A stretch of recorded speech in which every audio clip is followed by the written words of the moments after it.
Scene 1. The Forum grows quiet. You are standing at the edge of the Forum Romanum. The last merchants have packed their stalls. The shouting and bargaining have finally stopped. Rome breathes out slowly around you. The great stones beneath your feet hold the warmth of the day. You feel it rising gently through your sandals. It moves up through your legs. It settles somewhere deep in your chest. A few citizens walk past without urgency. Their togas trail softly across the ancient paving. Nobody is in a hurry now. The business of the day is finished. You find a low step near a column and sit down.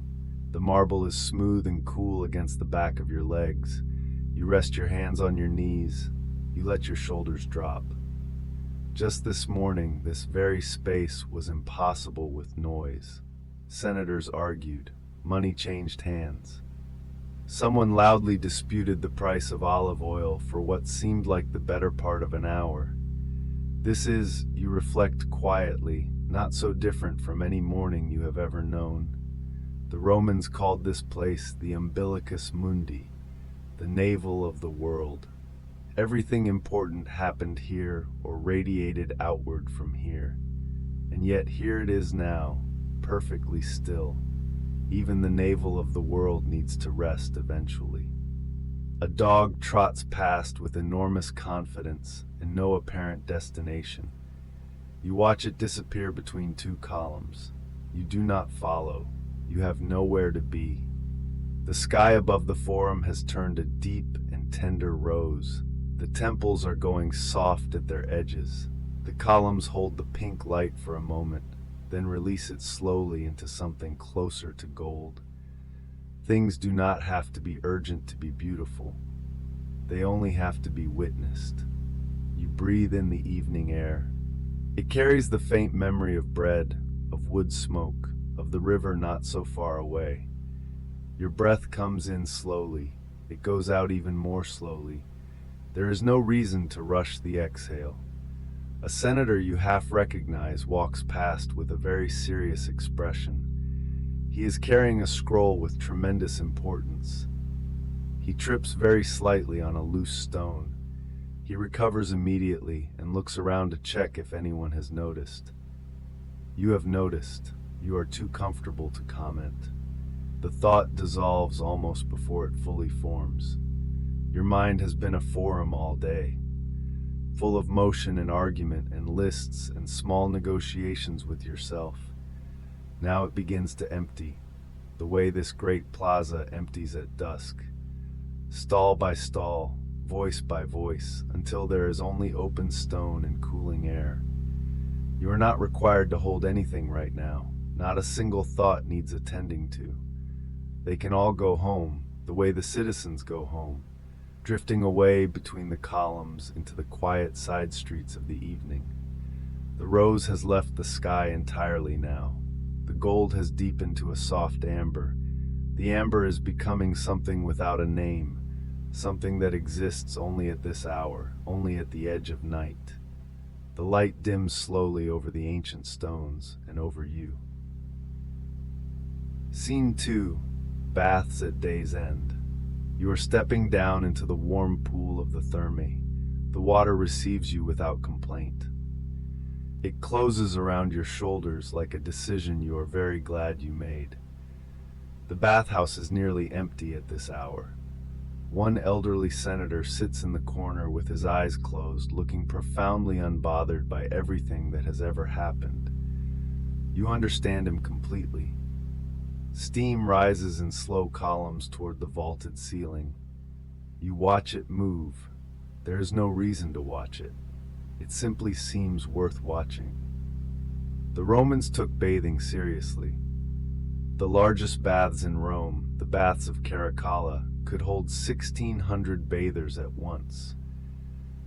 1,600 people, all mutually deciding that they had been dirty and busy long enough, and that warm water was the correct response.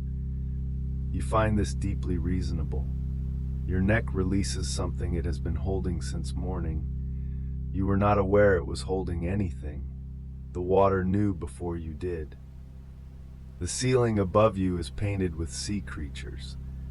An octopus moves through painted waves with an expression of mild philosophical detachment. A dolphin curves through blue ceramic tiles with pure, uncomplicated joy. You consider the dolphin's approach to existence. It seems very sound. Someone across the pool is having a quiet conversation with a friend. Their voices are low and unhurried. You cannot hear the words, only the rhythm of them. The rhythm is gentle. It asks nothing of you. You have carried a great deal today. Everyone carries a great deal. The Romans carried empires, rivalries, debts, and the particular exhaustion of being human in a complicated world. They still managed to set it all down beside the pool and get into the water. You are doing the same thing now. The tradition is long and very sensible. The water moves very slightly around your arms. Your arms do not feel like they belong to you anymore. They belong to the water now. You are comfortable with this arrangement. You let your head fall back against the smooth stone edge. The steam softens every surface. The lamps along the walls glow amber and diffuse. Nothing has hard edges anymore. You find this to be a significant improvement. There is a moment in any good rest where something inside you stops pretending to be alert, stops pretending there is somewhere else you ought to be. You have arrived at that moment. You recognize it the way you recognize an old friend at the end of a long road. The warm water holds you without effort on your part. That is the thing about water. It does not need your help to keep you afloat. It simply does it. You might remember this about other things later when you are ready for later. The senator in the corner has not moved. The octopus continues its philosophical drift across the ceiling. The voices across the pool have slowed to something barely above silence. Your breathing slows to match the steam, the water, the amber light. Each breath out is longer and slower than the one before. Scene 3, the garden at noon. You are sitting inside the garden at the center of the house. The Romans called this space the hortus. It is small and perfectly enclosed. The outside world must apply for entry and is not always admitted. A fountain at the garden's center produces a thin stream of water. It falls into a shallow basin. It has been falling all morning. It will fall all afternoon. It has no opinion about this and no intention of stopping. The walls on every side are painted with garden scenes. Painted birds perch in painted trees. Painted flowers bloom in permanent, unhurried silence. Someone, centuries from now, will dig up one of these painted gardens from beneath a city and find it still fresh. The flowers will not have wilted. There is something instructive in this, though you are too comfortable to say exactly what. A real bird lands on the edge of the real fountain. It looks at you without concern. It drinks, it leaves. It has completed its entire relationship with this moment and moved on. You admire this. Roses grow along the far wall in unreasonable abundance. Their smell arrives in slow waves. You do not pursue it. You let it come to you. There is a difference between these two things, and the difference is rest. Your household is quiet. Somewhere inside the house, someone is grinding grain with the low, steady rhythm of a millstone. The sound reaches you as a murmur. It is the sound of ordinary life continuing without requiring your involvement. You have been productive today, productive enough. The Romans had a phrase, otium cum dignitate, meaning rest with dignity. They considered leisure not a failure of ambition, but a mark of a civilized person. You are being very civilized right now. You are being so civilized it is almost architectural. Your back rests against the sun-warmed stone of the column behind you. The warmth does not ask permission. It simply moves into your muscles the way sunlight moves into everything it touches. A lizard appears on the top of the wall. It is extremely still. Then it is gone. You are not sure which direction it went. This does not trouble you. The fountain continues. The painted birds remain in their painted trees. The real bird is somewhere else now, equally unbothered. The millstone turns and turns. You notice that your hands are open in your lap. You did not decide to open them. They made their own decision while you were not paying attention. Your hands are wiser than you give them credit for. The garden holds you in its four quiet walls. Nothing is required of you inside these walls. The roses continue their work. The fountain continues its falling. The painted garden on the wall blooms and blooms without interruption, as it has for years, as it will for years. You breathe slowly in the warm enclosed air. Somewhere very far away, the city makes its distant sounds. Here there is only the water falling, and your slow breath following it down, and the spreading silence between one moment and the next. Scene 4. Walking the Appian Way. You are walking the Via Appia as the afternoon fades.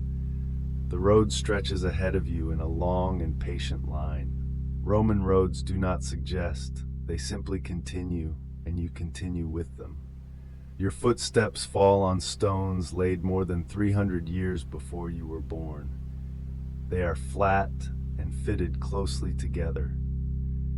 They have borne the weight of legions and merchants and ordinary people going about their lives, and now they bear your weight with the same indifferent grace. Everything that ever walked here, walked here. You are in good company. The cypress trees along the road stand dark and very straight against the pale sky. They cast long shadows across the stones in the late afternoon light.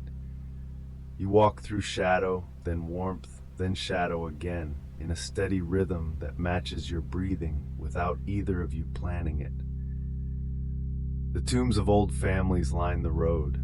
This was the Roman tradition, burial outside the city walls, along the roads where the living would pass. The inscriptions speak plainly, a name, a life, occasionally a small proud note about what the person accomplished. One tomb simply reads, "I was not, I was, I am not, I do not mind." You find this unexpectedly consoling from someone who has had a very long time to develop perspective. A cart passes you going the other direction. The driver raises one hand without looking at you. You raise yours in return. This small transaction asks nothing of you and gives something back anyway. Most kindness works this way. The road continues. The cypress trees continue. Your footsteps continue in their steady, soft percussion on the ancient stones. You are not going anywhere in particular. This is, it turns out, the best possible way to walk a road. When you are not trying to arrive, you are free to simply be in motion. Motion without urgency is a kind of rest. Your legs know this even if you are still learning it. The air smells of dust and warm stone and the dry grass beyond the road's edge. A hawk circles very high above you, inscribing slow circles in the pale sky. You watch it for a while. It is in no hurry. It is riding something invisible, something the air itself provides, and it is trusting that completely. Your shoulders have dropped. You notice this the way you notice something that has been happening for a while without announcement. The shadows of the cypress trees have grown longer. The stones hold the day's warmth, even as the warmth begins to leave the sky. You feel it under your feet with every step, step, step, step. The road does not end. It simply goes further than you need it to go tonight. Your breathing deepens with each step. The cypress trees stand watch. The hawk draws one more slow circle and then is gone. Your footsteps grow quieter, softer, until you can barely hear them on the ancient stone. Scene 5. Sleeping under Roman stars. You are lying on a low couch in an open courtyard. The night is warm and entirely still. Above you, the Roman sky holds more stars than you can count without losing your place, which you do almost immediately, and which does not matter at all. The Romans named these stars and built stories around them. They mapped the sky into bears and hunters, and rivers of light, and a great scorpion pursuing a great hunter across the darkness, for reasons both parties have long since forgotten. The sky is an old story being told very slowly, and you are lying beneath it being told. Your couch is soft beneath you. The cushion under your head holds just the right amount of give. Someone chose this cushion carefully. You appreciate them silently. The city around you has settled into its nighttime self. The daytime city is an argument. The nighttime city is a murmur. The nighttime city lets you exist inside it without requiring anything back. Somewhere across the courtyard, a lamp flickers inside a doorway. The light it makes is very small and very warm.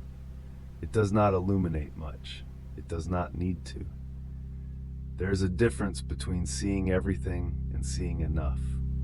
At this hour, enough is a great luxury. Your body has arrived at the couch completely. Not just your body, but the part of you that spends the day watching and planning and keeping track of things. That part has also arrived. It is lying down. It's not entirely sure how it got here, but it has stopped asking. Pliny the Elder, in his great work on the natural world, recorded that certain stars were thought to bring sleep simply by their influence. He cataloged everything. He wrote about everything. He died famously while stopping to observe a volcano rather than departing from it, which tells you everything about the kind of person he was. But the stars remain. They have outlasted his notes about them. You look up at them now without trying to name them. You let them be lights in the dark. This is enough. This is more than enough. Your arms rest at your sides. They are heavy in the best possible way. Your legs are long and still and completely committed to the couch. Your chest rises with the breath. It falls with the breath. It rises. It falls. The night air is slightly cooler now, just enough to make the warmth of your blanket feel like a decision someone made on your behalf, out of nothing but care. A single lamp gutters somewhere across the courtyard. You see the light shift at the very edge of your vision. You do not turn to look. The stars move in their ancient circles above you, each one crossing the dark in its slow, appointed arc. Your eyes find one star and hold it loosely, then less loosely. The star softens and blurs very slightly.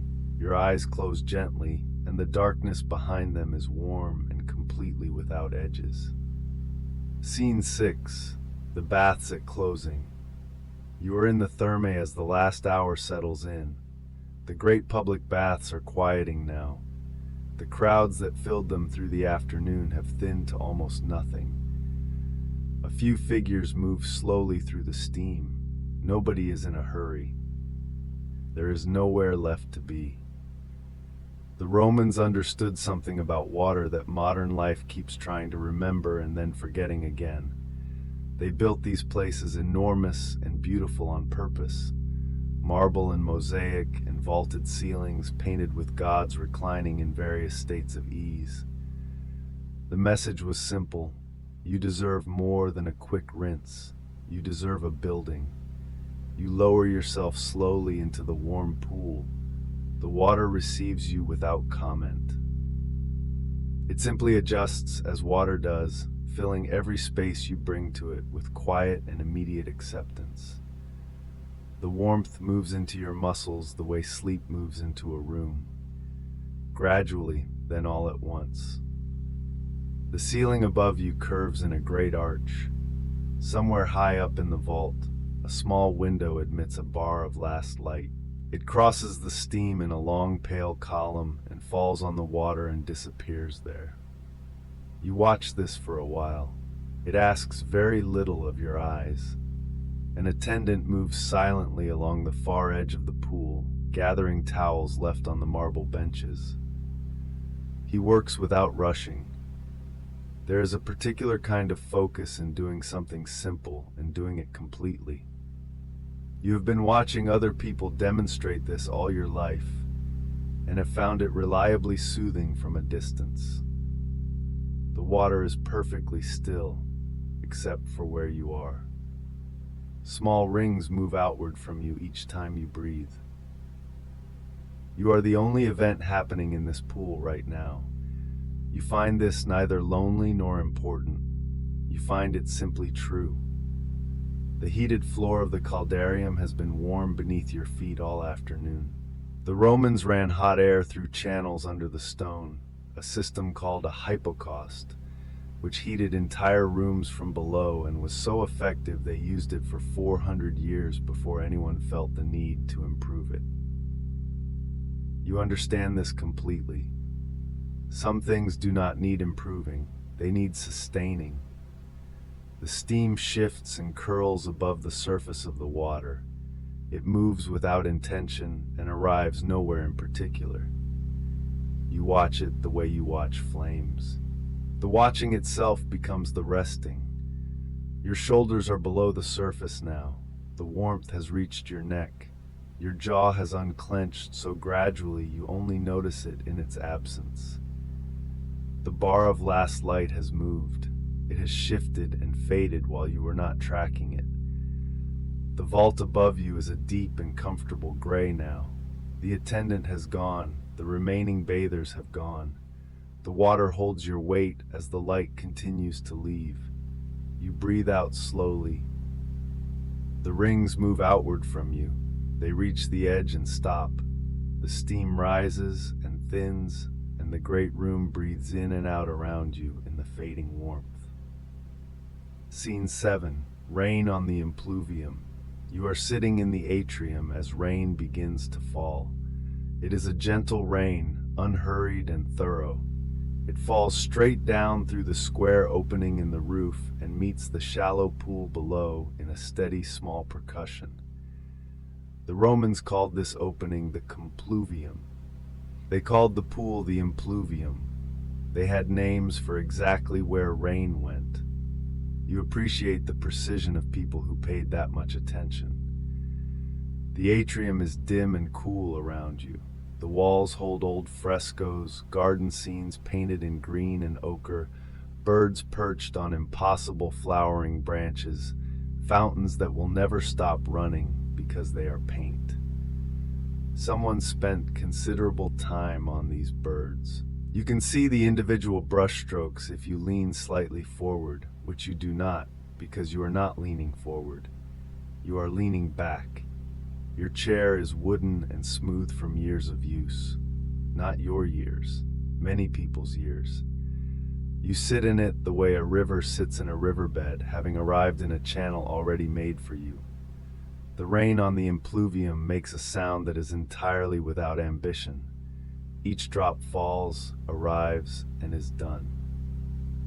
There is no building toward anything. There is only the continuing, drop by drop, in the same quiet note repeated at gentle intervals. You have been trying to find something this restful for a long time, and it has been falling through Roman rooftops for centuries without advertising itself.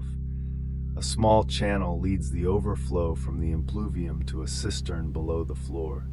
Nothing is wasted. Everything continues somewhere. This is not a philosophy. It is simply plumbing. And yet, the lamp on the table beside you burns low and steady. The flame does not flicker. The rain has brought stillness with it. The air sits quietly inside the room and asks nothing of the flame, and the flame in return asks nothing of you. Your hands are open in your lap. You notice this. You do not remember opening them. This is the sort of thing that happens when you are not paying a particular kind of attention, which is to say, It is the sort of thing that can only happen then. The garden beyond the far colonnade is barely visible through the rain, shapes of wet green. A lemon tree holding its fruit with the patient confidence of things that have no doubt about their purpose. The rain continues its small, steady report on the surface of the pool. Drop, drop, drop. Each one a complete sentence, each one the same sentence. The sentence is simply here and here and here. Your breathing has found the rhythm of the rain without asking permission. You breathe in, a drop falls, you breathe out, more drops fall. They do not count themselves, and neither do you. The lamp burns, the frescoes hold their painted birds perfectly still on their perfect branches in their perfect silence. The rain comes through the open roof and gives itself to the water below. Scene 8. Bread before dawn. You are in the bakery in the hour before the city wakes. The baker has been here since the middle of the night. You have arrived only now, and the work is nearly done, and the bread is nearly ready, and the warmth of the ovens fills the low room like a presence that has been here all along and is simply making itself known to you. The Romans rarely cooked at home. The insulae, the great apartment buildings where most people lived, had no kitchens to speak of, fire being an inconvenience that tended to become a catastrophe in close quarters. So the city fed itself from shops and stalls and bakeries like this one, which were social facts as much as commercial ones. You did not just buy bread here. You arrived here in the morning and found that you were not the only person arriving. But right now you are alone, or nearly. The baker moves in the back, a silhouette behind the oven's orange light. He is not paying attention to you, which is its own kind of welcome. The smell of warm bread is the oldest hospitable smell there is. It requires nothing from you except the capacity to breathe. You sit on a low bench along the wall. The stone beneath you holds the warmth from the ovens, the way stone holds all warmth, with a slow and total commitment. Your back rests against the plaster wall. Your feet are flat on the floor. This is what you need from a room. Warmth. A surface for your back. A surface for your feet. The smell of something good being made without your involvement. Through the open doorway, you can see the street in the last of the dark. The stones are dark gray and faintly glistening. The city is not yet itself. It is still in the process of becoming, which is a generous state to observe from the inside of a warm bakery. A cat enters through the doorway without ceremony and crosses the floor and finds a place near the ovens. It does not acknowledge you. You acknowledge it with the quiet, mutual respect of two creatures who have both had the good sense to be somewhere warm. The baker slides a round loaf from the oven on a long, flat paddle. He sets it on the stone counter, and the smell deepens and the warmth deepens with it. You do not need to eat it.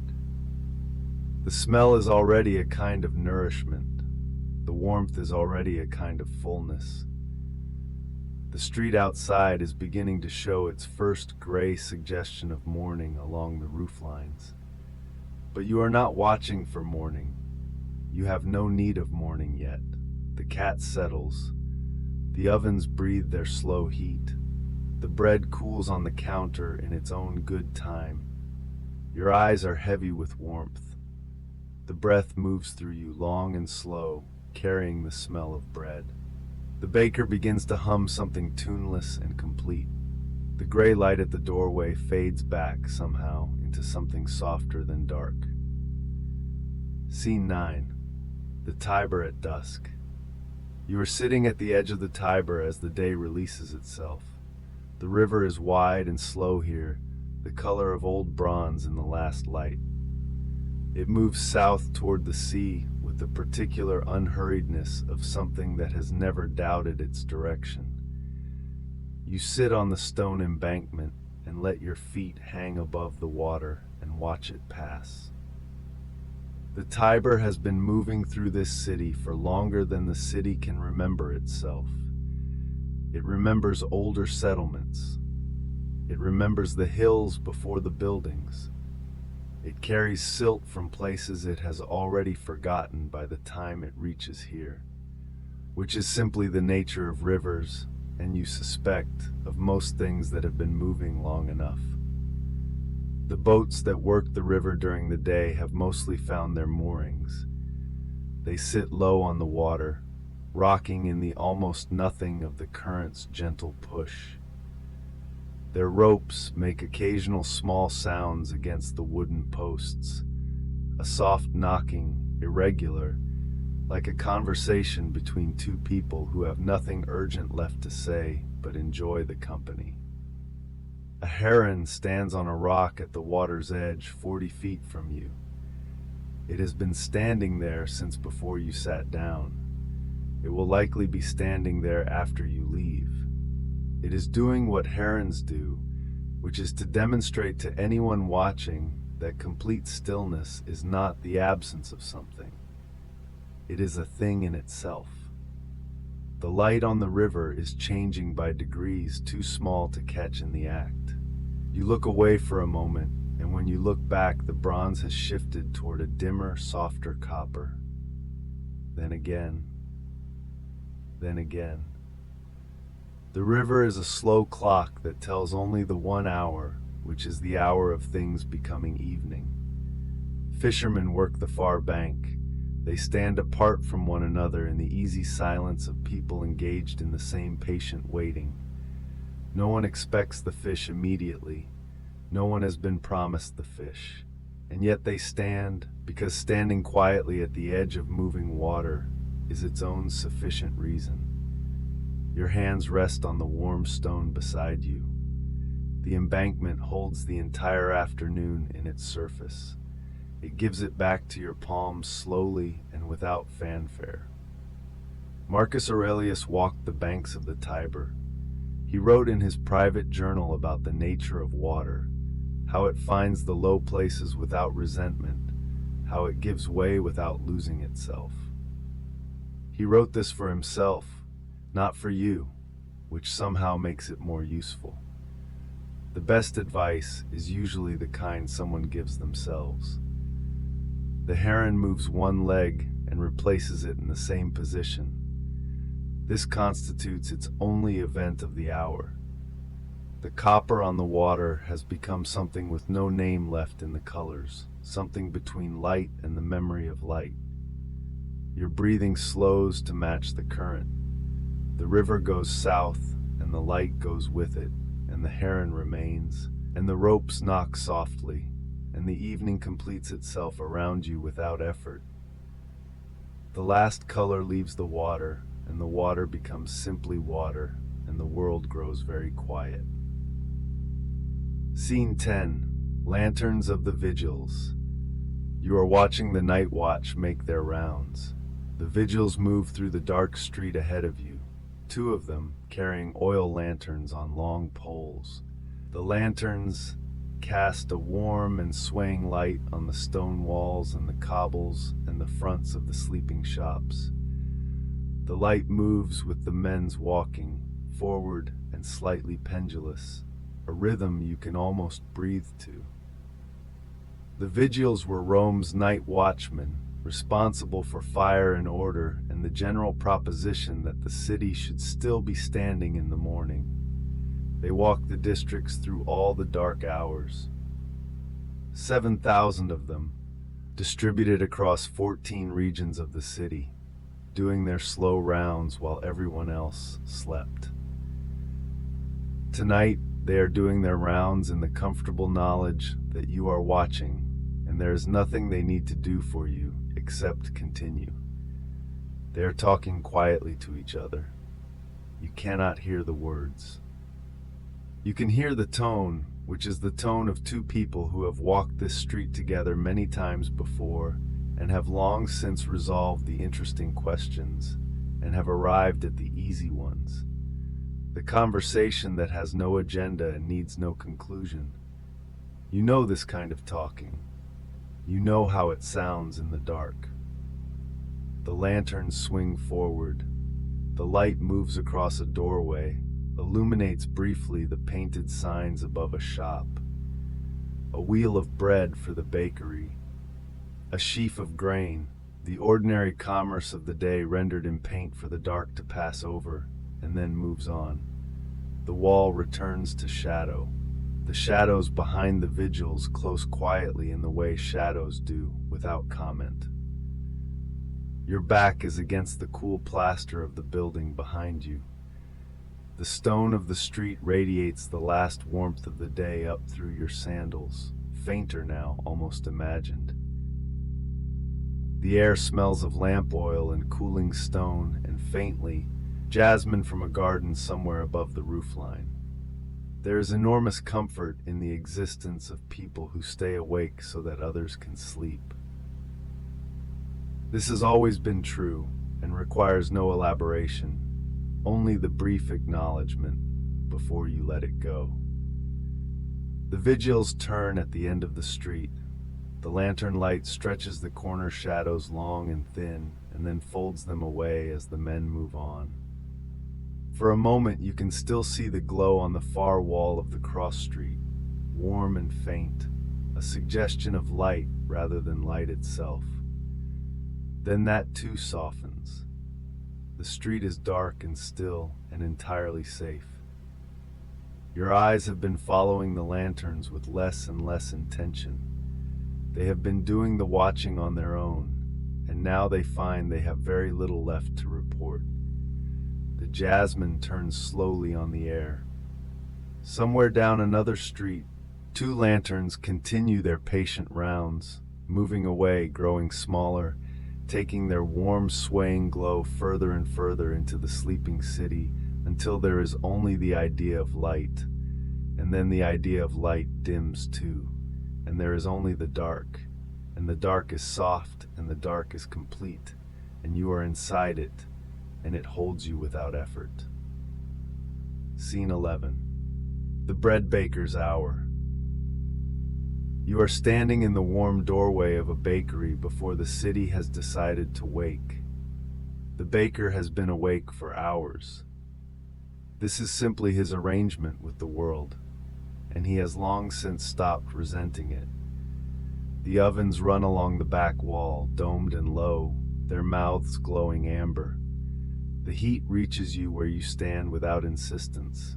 It is the heat of something that has been burning steadily and knows how to share itself.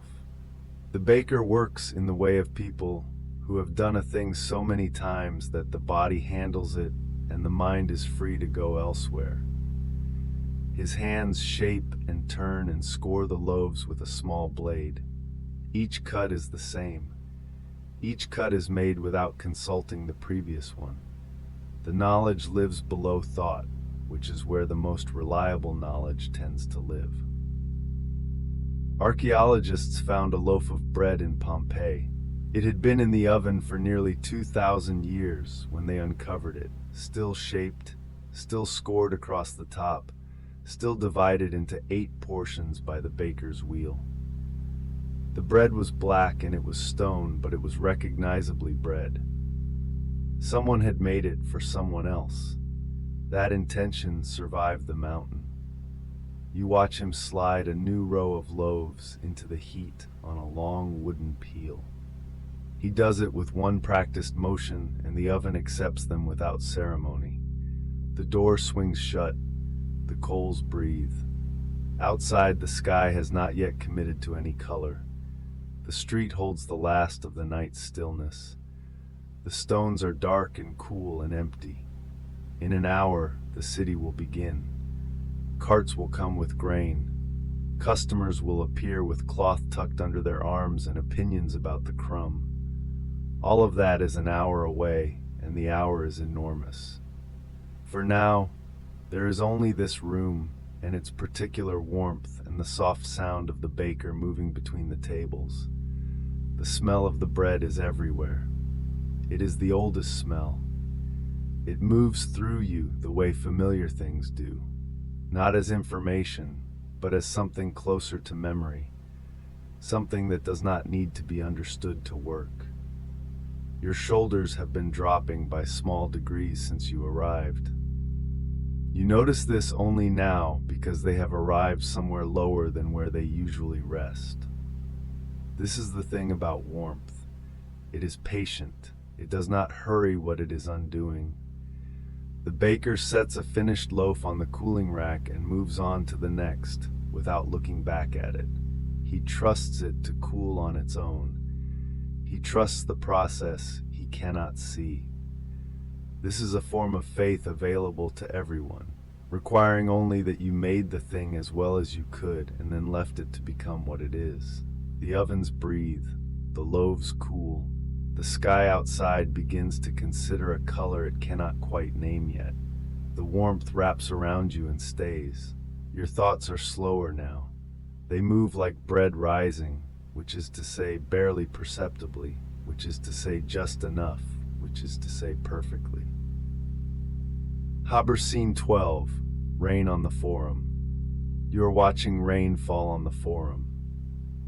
This is not something the Forum was designed to discourage. The open square is empty at this hour.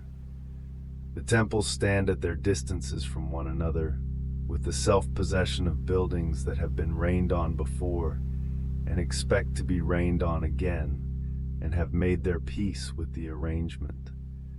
The columns are dark with wet. The marble stairs reflect the sky in long, interrupted lines. The rain is light and consistent.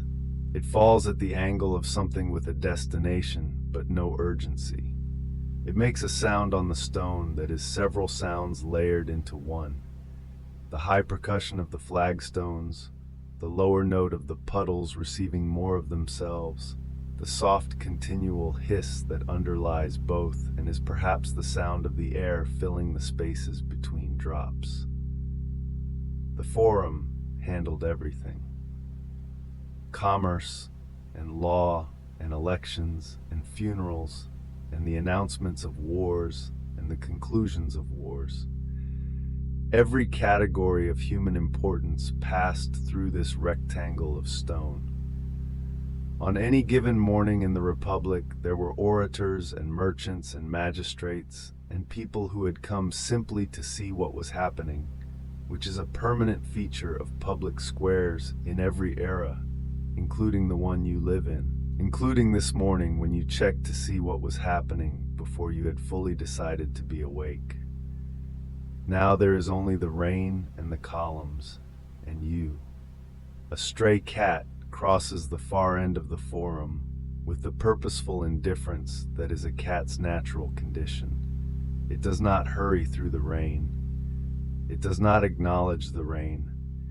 It has correctly identified rain as a matter of no particular concern and has directed its attention accordingly. You watch it disappear between two column bases and feel that it has made a reasonable philosophical point. The puddles are forming and finding one another across the low places of the stones. They move toward each other by gradual degrees, two small pools becoming one medium pool in the slow and democratic way that water always eventually joins itself. Everything finds its level. Everything tends toward its own. You are sitting under the overhang of a portico. The rain falls 3 feet in front of you in a soft curtain. Through it the Forum is softened, the edges of things blurred just enough to suggest that precision is optional, that the world tolerates interpretation. The cold of the stone bench has warmed to your temperature. It is no longer stone against skin, but simply the surface you are resting on, which is what all surfaces become when you stop noticing them. The rain does not intend to stop. You do not intend to move. These two intentions are aligned, and the alignment is restful. Your breath moves out slowly through the damp air and disappears into it. The rain keeps its even pace on the stones, measuring nothing, marking no particular time, simply falling because falling is what it does, and that is sufficient, and that is enough. And you breathe out again and let the sound cover you like a second quiet. Scene 13. The garden at midday. You have found the garden at the center of the house. This is where Romans put their silence. The garden is small and exactly enough. 4 walls of yellow plaster rise on all sides, warm and old, the paint faded to the color of late summer light. In the middle, a rectangular pool catches the sky and holds it still. The sky in the pool is a better sky than the one above. The one above moves. This one simply is. The garden is planted with care that conceals itself. Rosemary along the near wall, clipped but not severely. A fig tree in the corner whose shadow falls across the tiles at a long diagonal. Lavender in pots near the pool's edge, the bees attending to it with a focused hum that is too purposeful to be called quiet, but too gentle to interrupt anything. The Romans called this room the peristyle. They built their homes inward. The street was for business, for noise, for the city's considerable opinion of itself. But through the front door and past the atrium and through the second threshold was this: an interior sky, a pocket of the world that belonged to no one and to whoever sat in it. You are sitting on a low bench in the fig's shadow. The tiles at your feet are warm where the sun has been on them and cool where it has not. And the line between warm and cool runs exactly under your right foot. And you have been noticing this since you sat down, because it is precisely the kind of thing that is interesting when nothing is required of you. The pool reflects a small passing cloud. The cloud moves across the water from left to right and disappears at the pool's edge. A moment later, the bees resume a frequency they had momentarily lowered. This is the complete sequence of events for this quarter hour, and it is enough. Pliny the Younger wrote letters about his gardens with a detail that bordered on the excessive, describing every path and hedge and seasonal nuance, as though he suspected posterity might wish to recreate them exactly. Posterity has not done this, but the letters remain, which means the gardens remain in the way that described things remain, which is a different and perhaps more permanent kind of existing. The fig tree moves one branch in a breath of air you did not feel yourself but are now grateful for. The shadow on the tiles shifts and resettles. Everything in the garden makes these small adjustments. Nothing in the garden makes them urgently. Your hands are in your lap. You put them there a while ago, and they have not found a reason to go anywhere else.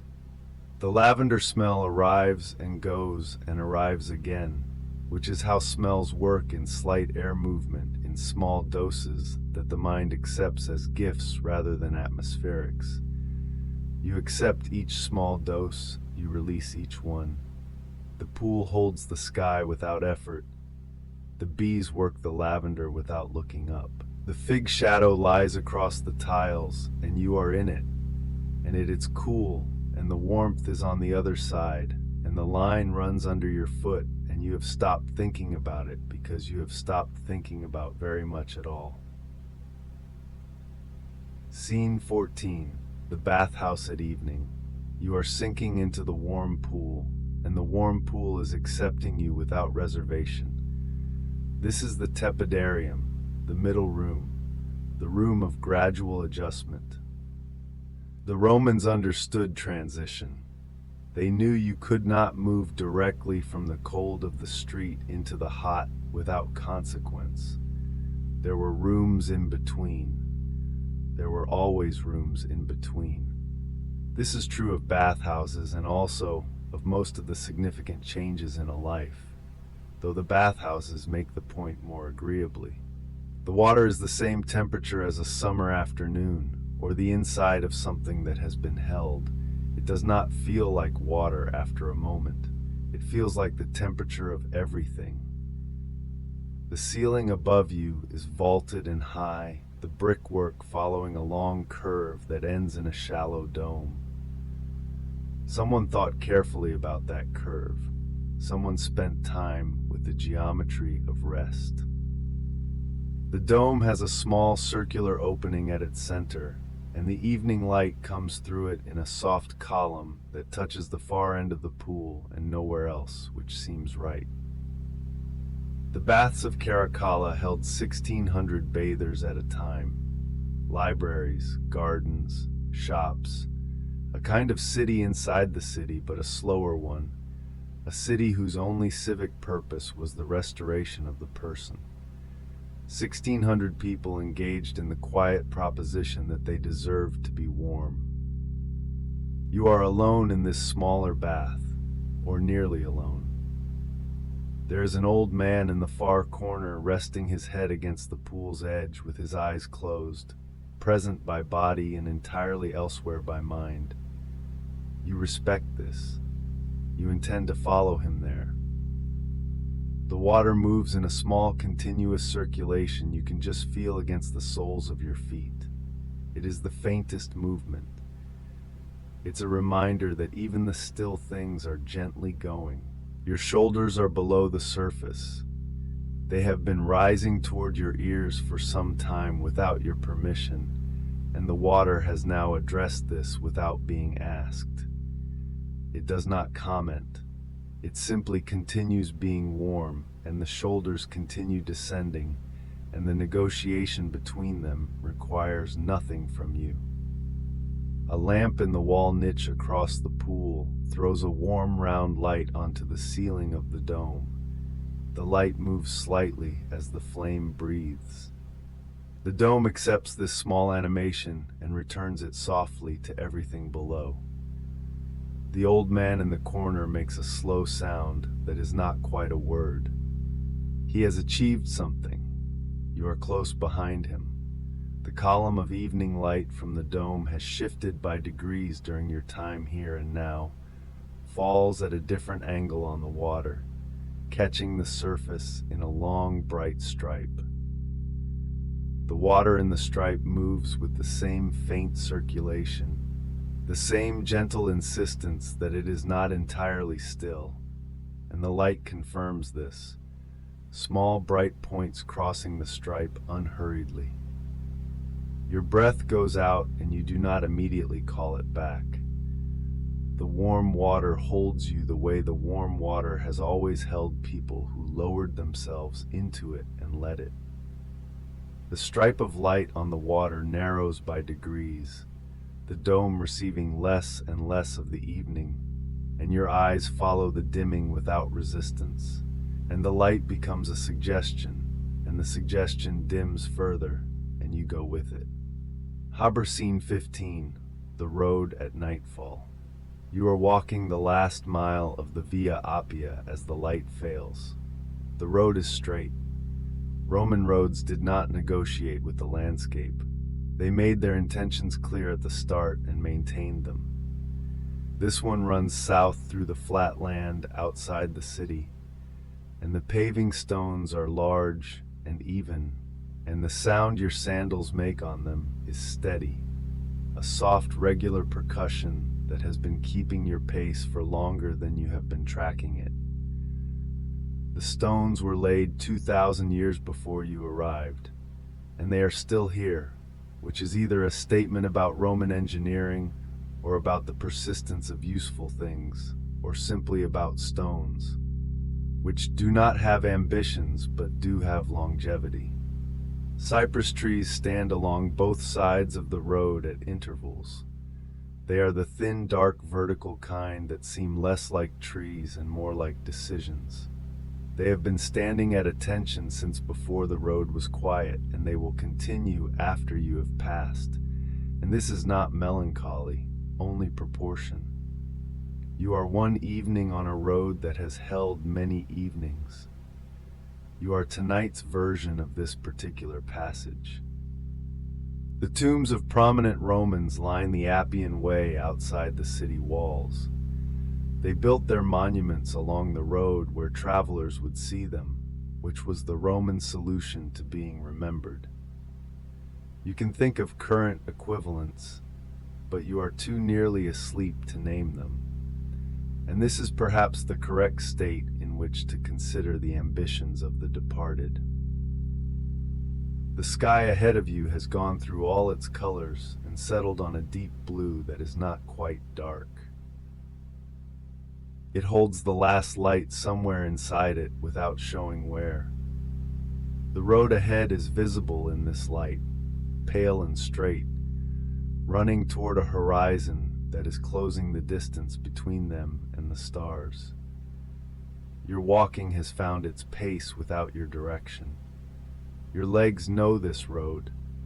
They know the length of stride that covers ground without effort. You have handed the walking over to them, and they are handling it, and you are simply along.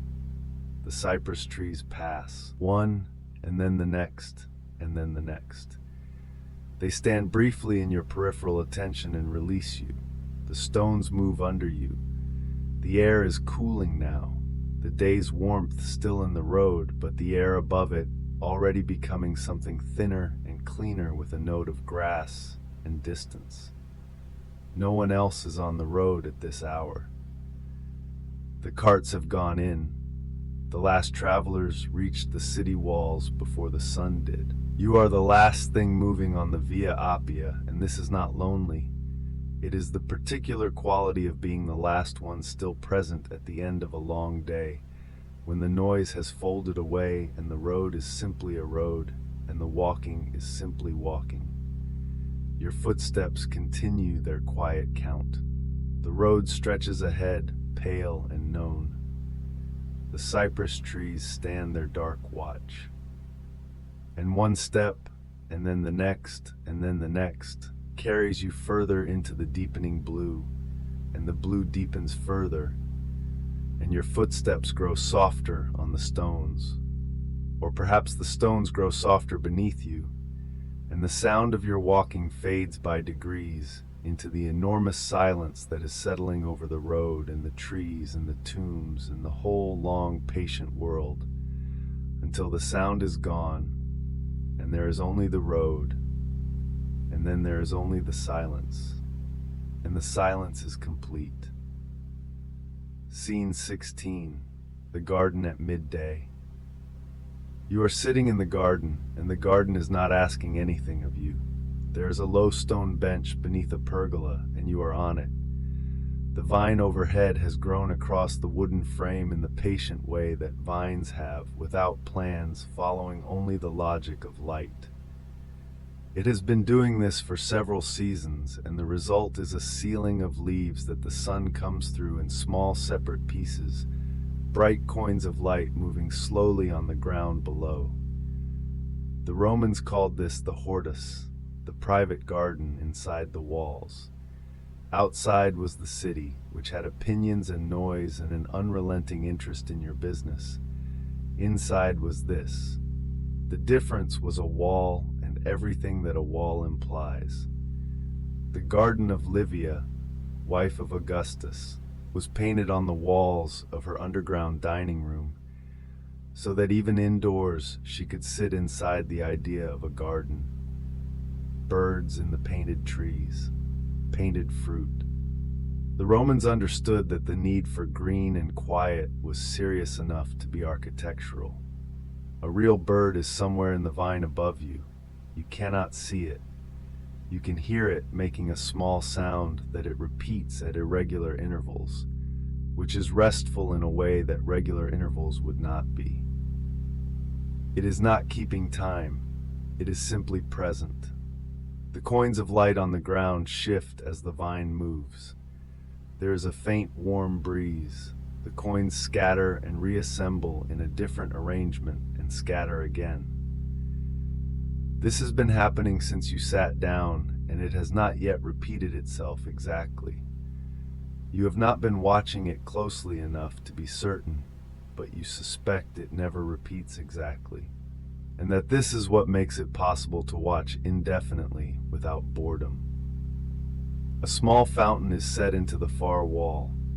It releases water from a stone mouth into a basin below, a narrow stream that falls without urgency and makes a sound against the basin that is both consistent and somehow never monotonous. The Romans put water in their gardens the way you might leave a light on, for company, for the quality of a space that is gently inhabited. Your hands are resting in your lap. They have done a great many things today, and they are content to do nothing for a moment, or longer than a moment. They are warm from the air and still, and there is nothing required of them.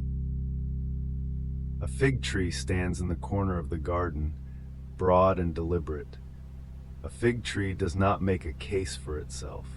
It simply becomes, over years, a fig tree, and eventually it is simply there the way permanent things are there, past needing to announce themselves. The breeze moves through the vine again. The coins of light rearrange on the ground and on your hands and across the stone. The bird makes its unhurried sound. The water continues into the basin. Your back softens against the warmth the pergola has collected all morning, and the warmth is specific and full, and your shoulders accept it the way the garden accepts the afternoon, without condition. And your breath slows into the same rhythm the fountain has been keeping all along, long before you arrive to match it. Scene 17. The library before sleep. You are sitting with a scroll in the library, and the lamp is burning low.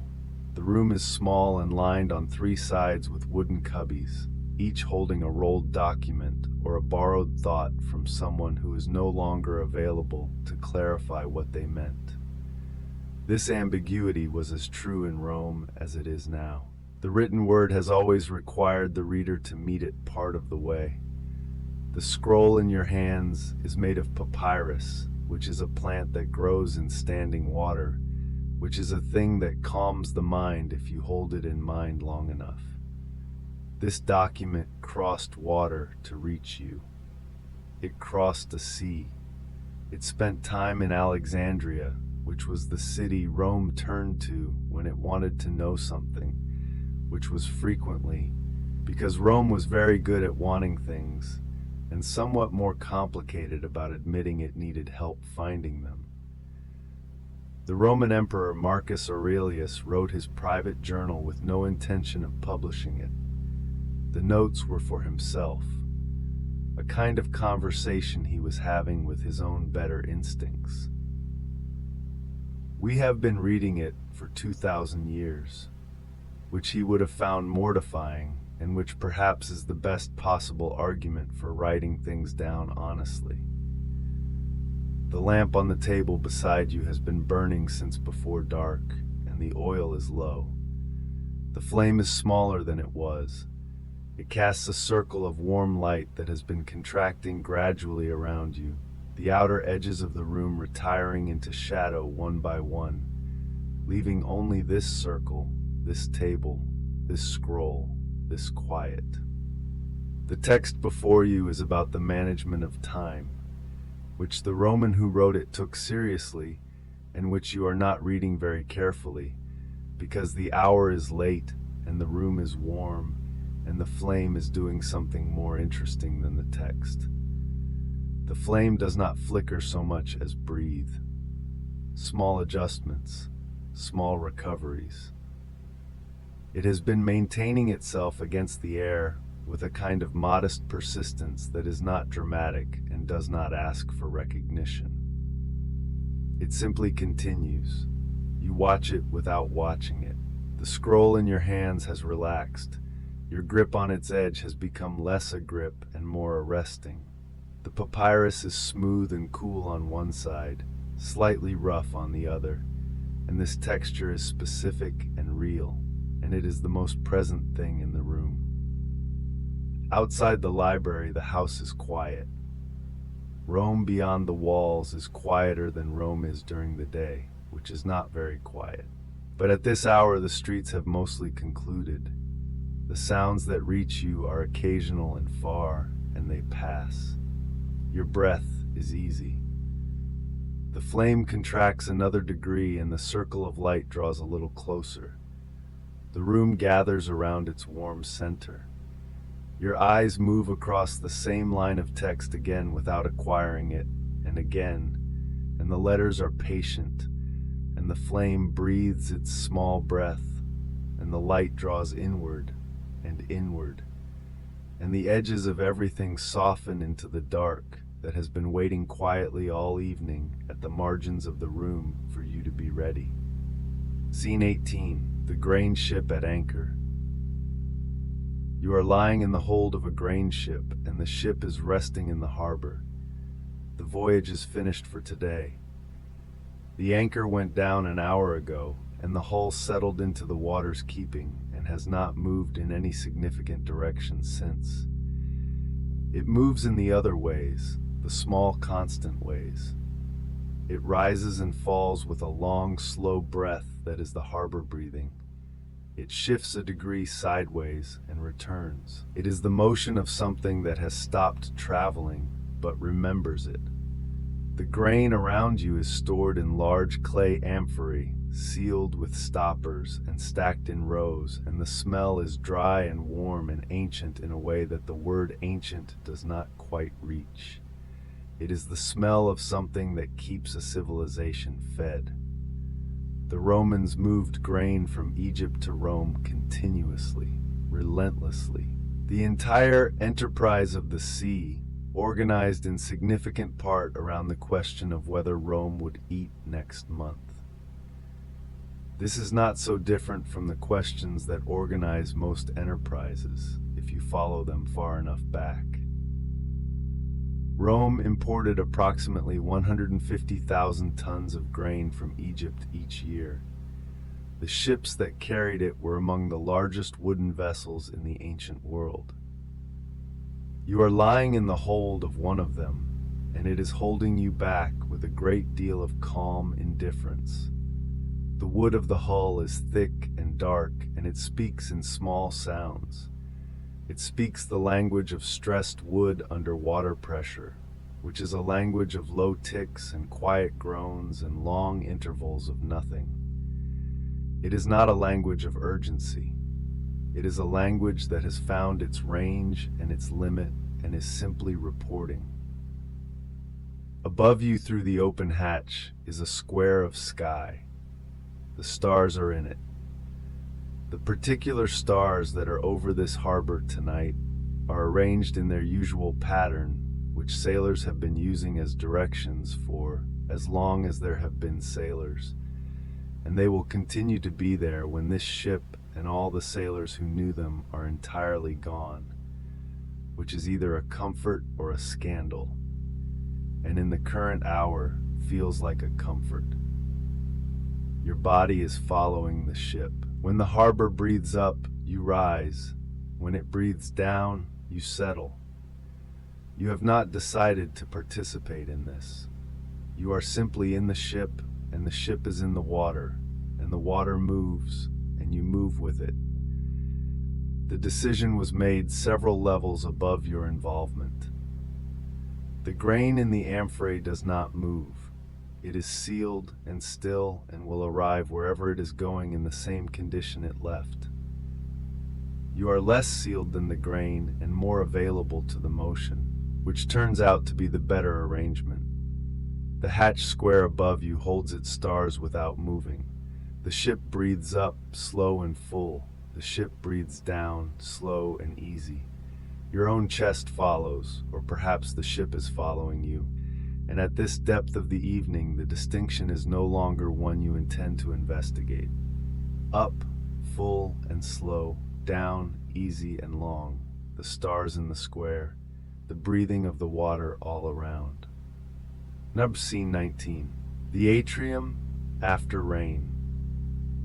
You are standing in the atrium, and the rain has just stopped. The rain came in through the compluvium, which is the square opening in the roof above the impluvium, which is the shallow pool in the floor below it. The Romans designed this deliberately. They opened the roof of the main room of the house to the sky and put a pool beneath the opening to receive whatever the sky offered. This was practical, and also, if you stand in the room long enough, something more than practical. The pool is full. The surface is still now, the last rings of the last drops having completed themselves and returned to flat. The water reflects the square of sky above it with a precision that seems slightly excessive, as though the pool has been waiting for the rain to pass so it could get back to the serious business of being a mirror. The smell of the rain is in the room. Rain on old stone and wet terracotta, and the specific mineral clarity of water on a warm afternoon. It is the smell of something starting, or finished, or both, because rain smells of beginnings and conclusions in equal proportion. Wealthy Roman houses could be remarkably loud. Guests arriving, clients with requests, the endless social performance of the public rooms. But this is the late afternoon, and the house has finished its social obligations for the day. The atrium belongs only to the rain now, and to you. You are in your feet. This is where you always are, but you are noticing it. The mosaic floor is cool through your sandals, and the pattern beneath you is geometric, the same design repeated across the floor in terracotta and cream, which someone calculated and laid stone by stone, and this is the result. You are standing at the intersection of someone's careful plan, and you are just standing on it, which seems like a reasonable use of careful plans. A swallow comes through the compluvium and circles the atrium once and leaves the way it came. It does this with tremendous confidence. It does not require your opinion.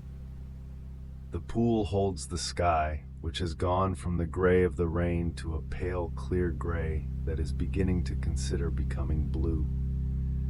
The colors change in the pool as they change above it, faithfully, a little delayed, as though the pool prefers to confirm a thing before committing. Water from the last of the rain is running in a thin line off the inner roof and falling into the pool from one corner. A small stream that is diminishing by degrees, each drop a little less than the last.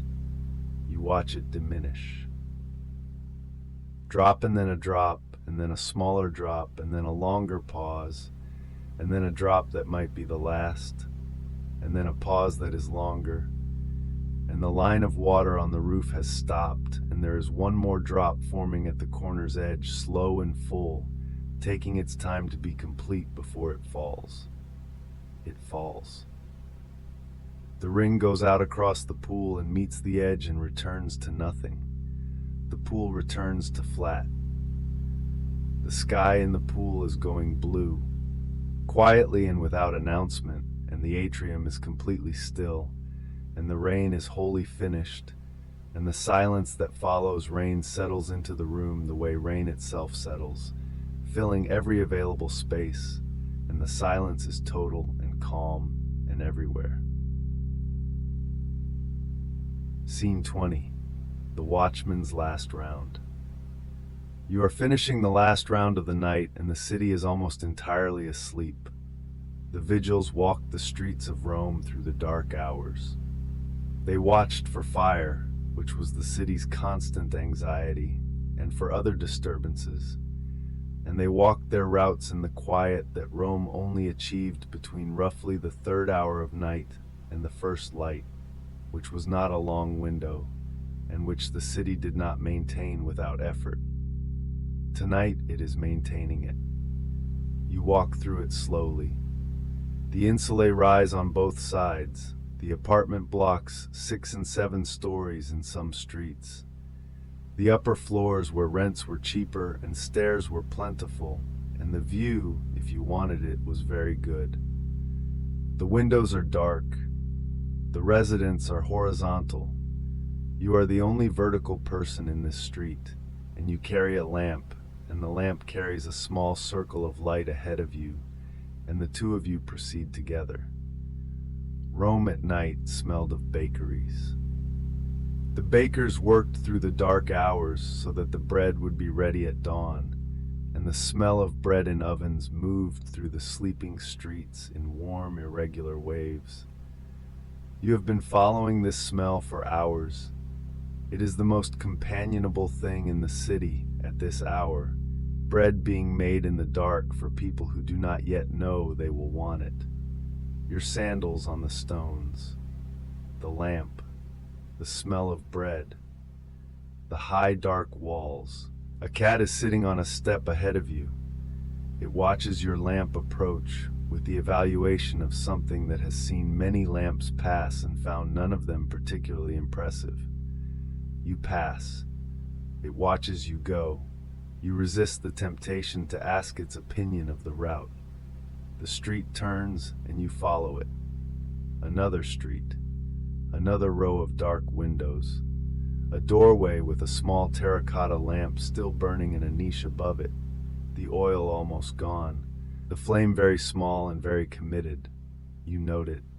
You move on. The city makes its sleeping sounds. Wood settling.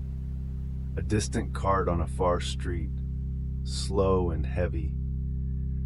From a window above, the sound of someone breathing in sleep, a sound that reaches you briefly and passes. The city is full of breathing. Millions of people in the dark, breathing in and breathing out, all of them unaware of one another, all of them separately accomplishing the same private restoration. You turn onto the long street that leads back to the station house, and your round is nearly finished. The lamp ahead of you holds its small ground. The bread smell is everywhere now, warm and rising, the whole dark city filling slowly with the smell of what is being made for morning. Your footsteps are quiet on the stones. The windows are dark and still. You are not needed by any of them, and this is the best possible condition, the condition that means all is well. That everything behind those walls is safe and at rest. Your steps slow. The lamp ahead of you burns low and lower. Your eyes are closing even as you walk, because the city is breathing, and the bread is rising in the dark, and all is well. And the last of the light from the lamp gathers itself into a small warm point ahead of you, and the point dims and dims, and you follow it down into the dark where everyone already is. Scene 21. The scribe stops writing. You are sitting at the writing table and the work is finished for the day. The stylus is down. The wax tablet is full. Your hand, which has been moving since the second hour of the morning, is resting at the edge of the table with the particular stillness of something that has remembered how to stop. The Romans wrote on wax tablets for drafts and notes, and the daily accumulation of things that needed to be kept temporarily. The surface could be smoothed and written again, which meant that nothing written on wax was meant to be permanent. It was meant to be useful and then let go. Scribes in Rome understood impermanence the way accountants understand numbers, practically, without sentiment. The room faces west, and the afternoon light comes through the narrow window at a long, low angle and crosses the table in a stripe. Dust moves in the stripe unhurriedly. You watch it. Dust in a beam of light has no appointments, and you have finished yours. And for a moment you share this condition. On the desk beside the tablets, there is a cup of water, and the water is warm now, having waited since the morning. But you drink it anyway because it is there and you are thirsty, and warm water from a cup that has been waiting is still water. The room smells of beeswax from the tablets, and of the cedar of the box the tablets came from, and of ink from the inkwell, even though you did not use ink today. Old smells in a room accumulate. They become the room's character, a record of every previous afternoon of work that happened here before this one. Your shoulders are high. You notice this. You let them go lower. They were waiting for permission. There is a fig tree in the courtyard beyond the door, and its branches move in the late afternoon air, and the shadows of the branches move across the floor inside in the same pattern, delayed by the distance, an echo made of light. The wax tablets hold their words. They hold them the way a cupped hand holds water, carefully, temporarily, for as long as is needed. Tomorrow you will smooth the surface. Tomorrow the words will return to nothing. This is not a loss. This is the nature of wax and of days. The stylus has a small groove worn into it where your fingers always hold it. Someone made that groove without intending to. It took months of the same grip, the same slight pressure, the same daily work to make that small mark. The things you do without noticing are still making their impressions. The light stripe across the table is moving. It is moving very slowly, and you would not notice it if you were working, but you are not working, and so you notice. The light is moving across the table by the same mechanism that moves everything. The slow, undeniable turning that continues whether you are attending to it or not. Your hand is still on the table. The fig tree branches move, and their shadows move across the floor, and the dust moves in the long light, and the afternoon turns, slowly. And the light stripe reaches the edge of the table and begins its quiet withdrawal across the wall, dimming as it goes, going golden, and then amber, and then the soft dissolved amber that comes just before gone. Scene 22. The bath's warm room. You are in the tepidarium, and the heat is exactly sufficient. The tepidarium was the middle room of the Roman bath complex. Not the cold plunge room, not the hot steam room. The middle one. The room whose only purpose was to be warm, gently, without demand. Romans understood that transition required its own space. They built an entire room around the concept of not quite yet. The walls are warm to the touch. The heat comes through them from the furnace rooms behind, conducted through hollow spaces in the walls and floor, in a system called the hypocaust, which is a word that means fire underneath. There is fire underneath everything in this room, and the result is a floor that could warm a life. You are on a marble bench, and the marble is warm. Other bathers move through the room with the slow, deliberate pace of people who have paid to be somewhere that asks nothing of them. A man at the far end has his eyes closed and his head back against the wall. He has been that way since you arrived. He has perfected the position. You do not disturb him. He would not notice. The walls of the tepidarium are painted. Panels of deep ochre and dark red, geometric borders, a painted column here and there creating a depth the room does not actually have. The Romans painted rooms to make them larger than they were, which was either an architectural solution or an optimistic philosophy, and both interpretations seem correct from this bench. Steam drifts in from the hotter room beyond, and the air carries it, warm and soft, and it settles on your arms in very fine drops that you do not feel arriving, only notice when they are already there. You have been carrying the day with you like something too large for the bag it's in. The meetings and the obligations and the small accumulated frictions of being a person among other people. The tepidarium does not ask you to put any of it down. It simply makes it lighter, degree by degree, with the patient application of warmth, which is the oldest method. Somewhere in the building someone is laughing, and the sound comes through the walls rounded and soft, all its edges worn away in transit, just the warmth of it arriving without the specific cause. Your shoulders are lower than they were. Your hands are open on your knees. which is what hands do when they are not required to hold anything. The man with his head back against the wall has not moved. He is either very relaxed or has achieved something. The steam from the far room moves through the tepidarium in soft, irregular currents that you can see where the light catches them and cannot see everywhere else, but can feel. A warmth moving through warmth, heat in conversation with itself. Your breath slows.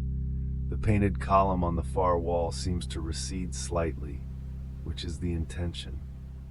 The warmth comes up through the floor, and through the bench, and through the wall behind you, surrounding, complete, a warmth with no gaps in it.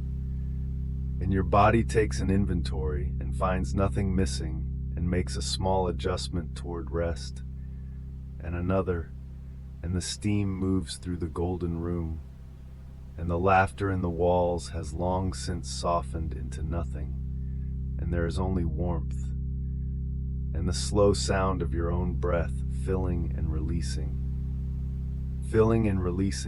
as patient and continuous as fire underneath. Scene 23, the library at midday. You are in the library, and outside the heat has reached its height and stopped. The room faces north. Roman libraries face north when possible because north light is consistent. It does not move across the room in stripes. It does not flare and dim. It comes in the same way all day, reliable and even, and books kept in reliable even light last longer. And ideas kept in reliable even light can be examined without the distraction of shadows. The scrolls are in their cylindrical cases, slotted into the honeycomb of the shelves that line 3 walls from floor to ceiling. Each case has a small tag hanging from it with a title, the tags moving very slightly in whatever air the room breathes, a faint, irregular swaying, hundreds of titles in slow motion. The room's entire purpose is to hold other minds. It does this quietly and without comment. You are in the reading chair, which is angled toward the north window. There is a scroll open across your lap. You have been reading it. The words are very old, and they are about the management of grief, which was apparently as pressing a concern in the 1st century as it is in any other, grief not having updated its methods in the intervening years, or shown any interest in doing so. The author, dead for a long time, had the same sense of a room too quiet at the wrong hour. He wrote about it in a letter that was kept and copied because someone else recognized it, and someone else, the same recognition passing down through hands and centuries until it arrived in this scroll on your lap, in this north-facing room in the midday quiet. Nothing that is genuinely understood is ever really lost. It finds new hands to read it. Outside, the heat has silenced the city. No carts move in the heat of midday. The people who were in the streets are in the shade of the streets, or in rooms like this one, or somewhere horizontal and still. The city has agreed, collectively and without meeting, to pause. In the library, the midday heat does not fully arrive. The north wall stays cool. The stone floor stays cool. The scrolls in their honeycomb cases hold the morning's temperature, and the room holds it with them. A coolness that is the accumulated effect of 1,000 quiet middays, exactly like this one.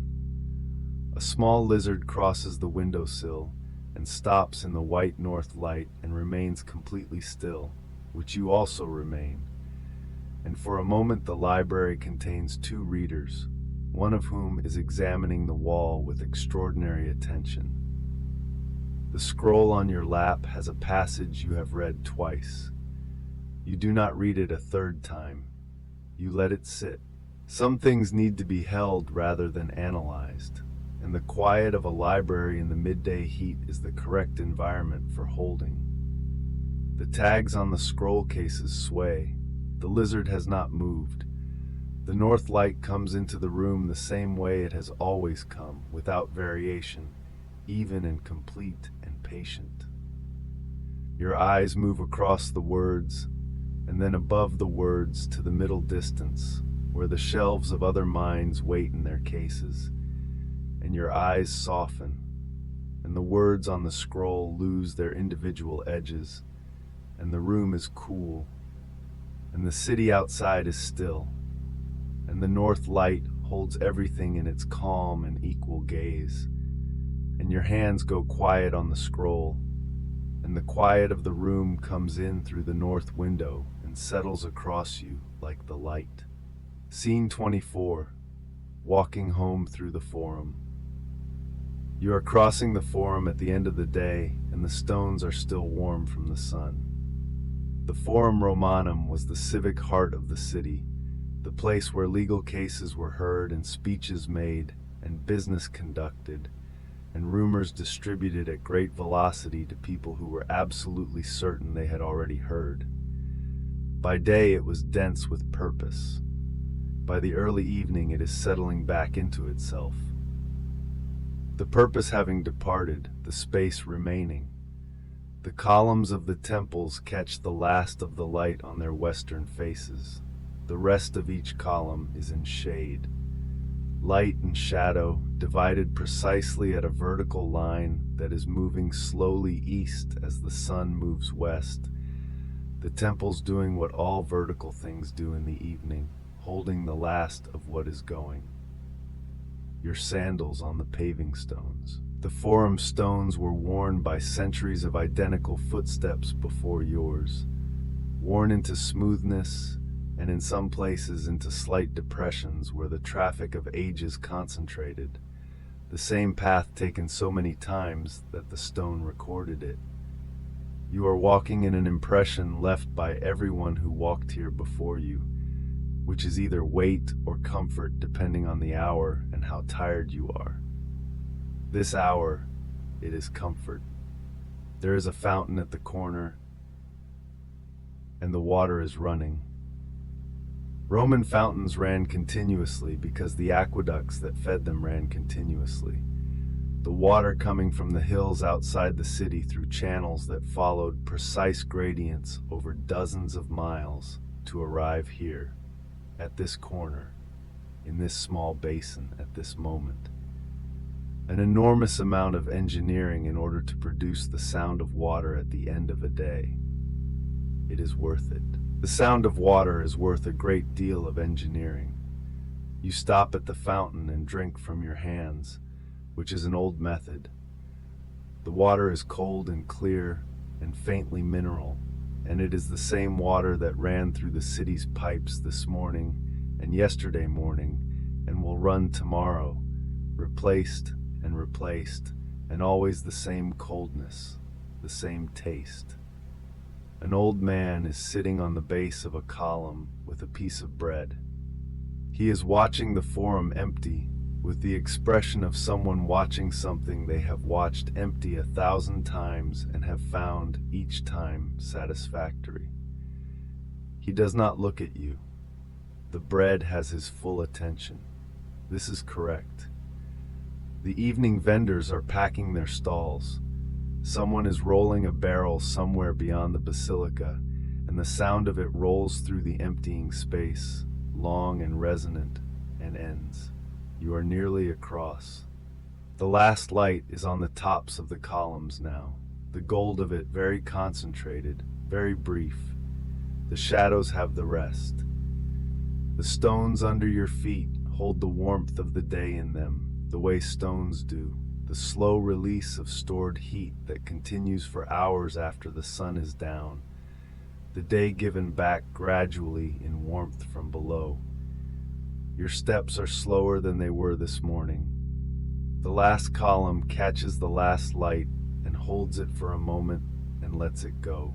And the Forum goes blue with evening, and the fountain sounds in the growing quiet, and you step off the paving stones and into the side street, and the city closes gently around you. Warm stone on both sides, and you are nearly home, and the day is nearly done, and the stones breathe their warmth upward as you go. Scene 25, the garden. After everyone leaves, you are in the garden, and the guests have gone and the torches are burning low. The dinner lasted until the third hour of the night, which is when Roman dinner parties customarily ended if the host was considerate, and considerably later if the conversation about philosophy became unresolvable, which it often did because philosophy is specifically designed to be unresolvable, and Roman dinner guests understood this and found it a reason to stay rather than to leave. Tonight, they left. The garden holds the spaces where they were. The torches on their poles around the garden are burning at the end of their fuel, the flames lower and softer than they were 3 hours ago, throwing a slower light. The shadows of the cypress trees move in this light with less urgency than they had earlier. Everything in the garden is winding down by small degrees. The triclinium, the dining room that opens onto the garden, is behind you with its overturned cups and olive pits, and the remains of a conversation about whether virtue can be taught, which someone was very sure about and someone else was less sure about, and the question went out into the garden with the guests, and is presumably still going somewhere out in the city, following them home at a slight distance. You are not sure either. But the garden is very quiet now, and in the garden the question seems less urgent. The roses along the garden wall are invisible in the low light, but they are present in the smell of the air, which is the rose's preferred form of communication, scent being more reliable than visibility, available in the dark, traveling through walls, persisting after the flower itself is done. The garden smells of roses and of the night-blooming flowers that open specifically for this hour, as though they have been waiting behind the day flowers for their turn. A frog somewhere in the garden, not a visible frog, a philosophical frog, commenting from concealment at long intervals. You leave it to its views. The couch cushions from the dining room were brought out and left on the stone benches, and you sit on one now, and the warmth of the summer night is the warmth of a room that needs nothing added. It is exactly the temperature of being alive, which is a thing that only happens on certain nights and is worth noticing when it does. The torches drop lower.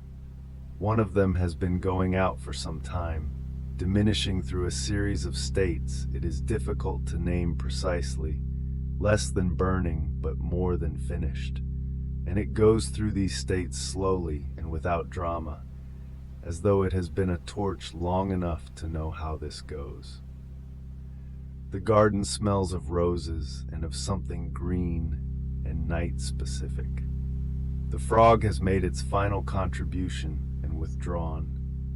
The cypress trees stand in the last of the torchlight, their shadows very long and very soft and barely moving. You're not thinking about virtue. You're not thinking about the guests or the cups or the unresolved question that is still traveling across the city in the dark. You are in the garden, which is warm, and the torches are going out one by one, and the stars beyond the cypress trees are very clear, and the last torch gives one long, slow pulse of orange light that moves across the garden wall and across the roses you cannot see but can smell, and across the stone and the dark grass and the closed flowers and your own hands resting open in your lap, and the light goes, and the darkness that comes is soft and full of the smell of roses and complete. Scene 26. The bathhouse closes down. You are in the bathhouse and the last other bathers have gone. The thermae stayed open until the 8th hour of the night in most Roman cities, which was later than anyone strictly needed a bath, but earlier than anyone with strong opinions about bathing would accept. The attendants are moving through the outer rooms now, doing what attendants do at closing, which is to look purposeful in the presence of departing patrons, and then to sit down immediately once the patrons are gone. You are nearly the last one here. The caldarium, the warm room, holds its heat the way a room that has been warm all day holds it, not from any current source, but from the walls themselves. The hypocaust system beneath the floor having done its work through the long afternoon, the heat rising through hollow tiles and stored in stone, and now returning slowly to the air. The floor is warm through your feet. The walls are warm if you press your palm against them. The building is giving back what it spent the day accumulating. You are in a shallow pool and the water is still. There was a time earlier when this pool held a dozen people discussing business, and the water moved accordingly, and the room was loud with the particular loudness of people who are relaxed and therefore louder than usual. Now there is only the water and you in it, and the water is absolutely level, perfectly still, holding the lamplight on its surface without distortion. One lamp on the far wall. The oil is low, the light it gives is soft and slightly orange and moves very gently, because there is some air in the room that is imperceptible as wind but sufficient for a flame to notice. The marble of the pool is very smooth.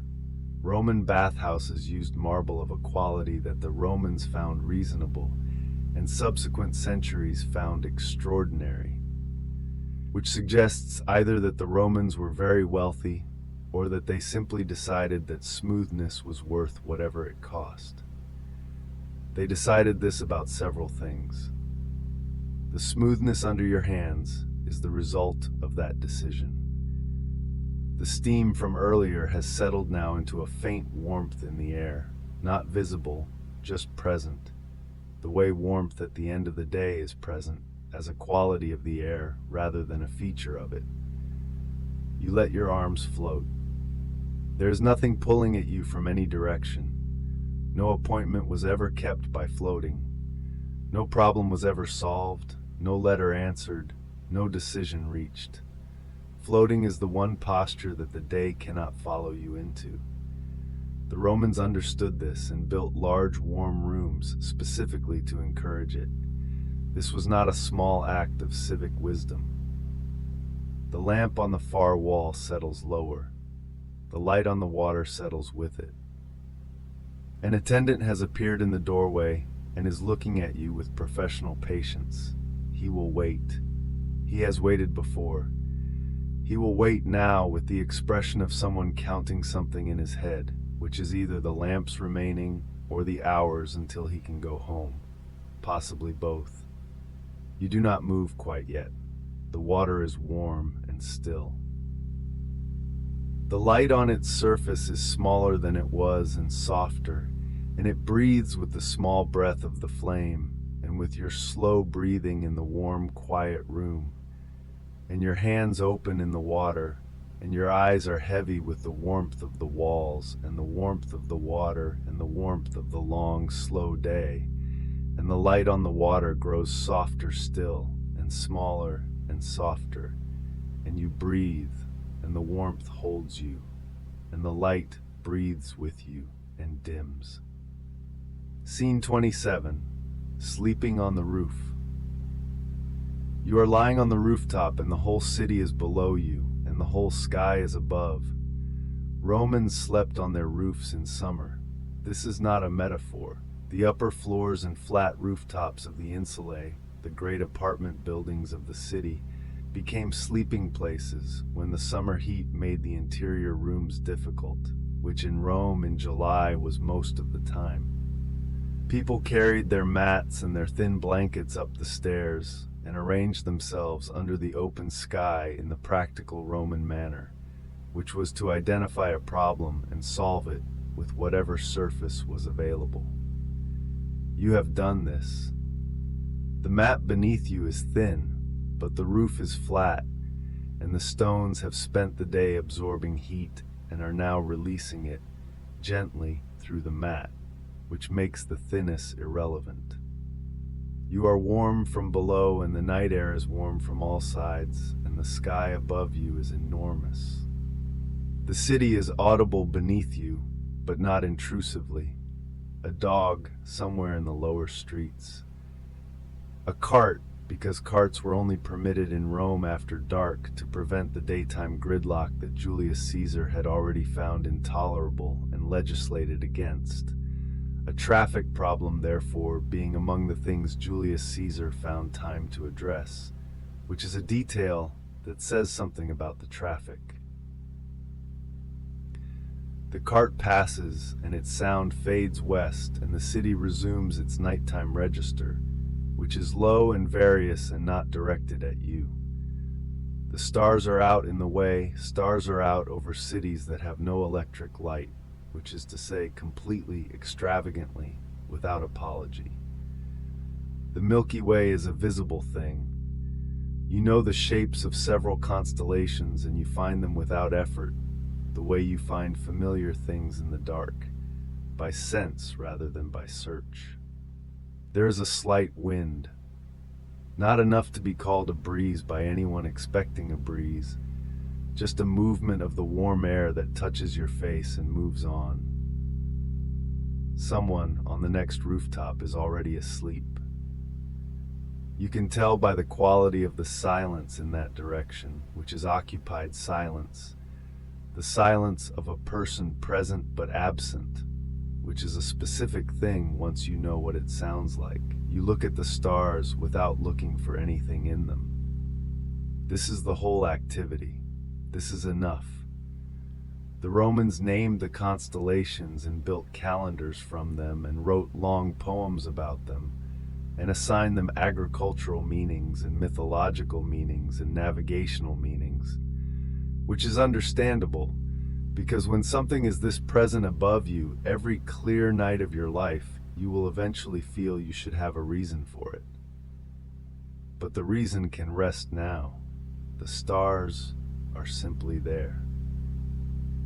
The warm stone beneath you, the warm air around you, the faint sound of the cart, long gone but still faintly traceable at the edge of hearing, moving away through the dark streets, growing quieter and quieter, and the sound of it thinning in the distance until it is less than a sound and more than silence, and then it is gone, and the city breathes below you, and the stars are very clear, and the warmth holds you from below and from all sides, and the sound of the city drops one quiet degree further into the night, and you do not try to hold it, and it goes. Scene 28. The herb garden at dawn. You are in the small herb garden, and the city has not yet remembered it is the city. Dawn in Rome arrived before the city was ready for it, which is the nature of dawn and one of its few disadvantages.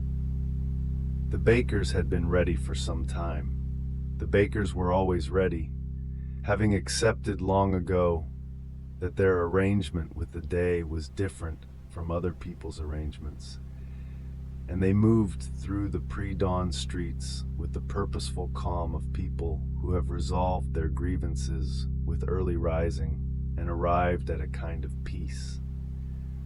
Everyone else was still negotiating.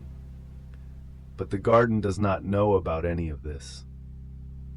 The garden knows about the light which is arriving now from the east at a very low angle, still faint, still colorless in the way of early light, as though the day is testing the air before committing to color.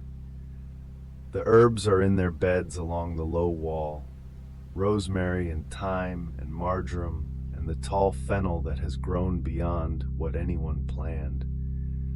Roman gardeners grew herbs for the kitchen and for medicine and for garlands and for the specific Roman pleasure of having something growing in a small space within a stone city, the green of it deliberate, placed there on purpose, which is a different relationship to green than finding it somewhere. This green was decided. The dew is on everything. The garden is wet with it, in the quiet, particular way of a garden that has been outside all night doing the slow work of dew accumulation, which requires no effort but does require time. Your sandals are wet within 2 steps. You walk the garden's path, which is short. It does not take long to walk. You walk it again, the rosemary as you pass it. You brush it with your hand, and the smell of it rises in the cool air, which is the oldest recorded effect of brushing rosemary, and one that has not changed across any number of centuries, the plant having no interest in updating its response. The smell is sharp and clean and completely present. The way smells at dawn are present, the air being uncrowded with the competing information of the day. A bird somewhere in the fig tree at the wall's corner, awake before you were, unsurprised by you. Continuing, the sky is beginning to consider color, a suggestion of warmth at the eastern edge, not yet gold, not quite gray anymore, something between that has no good name in any language because it only exists for a few minutes and does not wait to be named. You stop at the end of the path. This is the hour that belongs to no one, the gap between night's ending and the day's full beginning, the space between one thing and another where nothing is yet required of you, and the garden is just the garden, and the herbs are just the herbs, and the bird in the fig tree is asking nothing. The light increases by small degrees. The color comes, the rosemary smell drifts across the path. You breathe in, you breathe out. The bird in the fig tree offers one clear note into the silence, and the silence opens briefly around it and gently closes, and the light reaches the dew on the herbs, and the dew holds it, and the garden fills slowly with the quiet gold of early morning, and the color deepens and spreads, and the day has not yet arrived, and you are here in the space before it, and the silence is warm with new light and full and perfectly still. Humber Scene 29, Evening at the Aqueduct. You are sitting at the base of the aqueduct, and the water is moving somewhere above you in the dark. The Aqua Claudia, completed in the reign of Claudius in 52 AD, ran for 69 miles from the springs in the Anio Valley to the city, arriving on arches that in some places rose to 30 meters above the ground. The water traveling the whole distance on a gradient so slight that it is difficult to understand without mathematics. The engineers of the time having understood it very well, without anything you would recognize as a calculator. The water arrived. It always arrived. The mathematics held. You know the aqueduct is working because you can hear it, not the sound of rushing water. The sound is quieter than that, a low, continuous presence that you feel as much as hear. The sound of water that is not in a hurry because it does not need to be. The gradient doing what gradients do, patiently, without effort, moving a vast quantity of water by the simple ancient agreement between water and downward slope. The stone arch above you is enormous. It is the size of a thing that is not trying to impress you but does anyway. The Romans built at scales that made individual presence small without making it feel diminished, which is a difficult thing to achieve in stone, and they achieved it routinely, which suggests they either thought carefully about it or simply had a lot of stone. The evening is warm. The fields around the aqueduct outside the city walls are quiet at this hour. The last of the farm workers have gone in. The birds have made their final statements and retired. The sky above the arch is going from blue to a deep blue that is considering purple. You have walked a long way today. You sat down here because the stone at the base of the arch was warm and flat and in the right place at the right moment, which is all any resting place needs to be. Your back is against the ancient stone. The stone is very solid, it does not move. It has not moved for decades and will not move tonight. And there is a specific kind of comfort in resting against something with that quality of permanence. The unlonely feeling of being held by something that has held many things and will hold them past the length of any worry you have brought here with you. The water moves in the channel above. Somewhere behind you in the city, the fountains are running on the water that is traveling now through the stone above your head. The fountain in the corner of the forum, the fountain in the narrow street near the market, the cold, clear water arriving at each of them from 69 miles of careful gradient. A great quantity of engineering producing a very simple thing. This is most of what engineering produces. This is what it is for. A star appears above the arch. One star, because the sky is not quite dark enough for the others. The sound of the water in the channel is very even. It does not rise or fall. It simply continues, the same note held long and steady above you, the sound of something that has been moving in this direction since before you arrived, and will continue after you go. Your back is warm against the stone. The star above the arch is very still. You listen to the water moving, and your breath slows to something close to its rhythm, easy and continuous and unhurried, and the stone holds you, and the one star holds its place, and the sound of the water fills the quiet evening air around you and stays there, steady and soft, and you breathe with it, and the sound goes on and on. Scene 30, the library, before closing. You are in the library and the lamps are being turned down one by one. Rome had public libraries, the first established by Asinius Pollio in 39 BC, stocked with both Latin and Greek texts in the practical Roman acknowledgement that wisdom had arrived in two languages, and it was impractical to ignore half of it on grounds of preference. The libraries were cool places by design, the walls thick, the orientation chosen to keep the scrolls from the heat that made the ink crack and the papyrus brittle. A library was a building that looked after its contents. In this, it was not unlike certain people. The library is nearly empty now. A scholar in the far corner who has been here since the third hour and shows no signs of being elsewhere. A young man who came in with great purpose an hour ago and has been asleep over his reading table for some time, which is a different relationship to scholarship, but not without precedent. You are at a table near the window, and the evening light has moved off the page. The lamp beside you is the last bright one in the room. The scroll you have been reading is on astronomy, the kind that explains the movements of the spheres in language that is confident about everything and certain about most of it.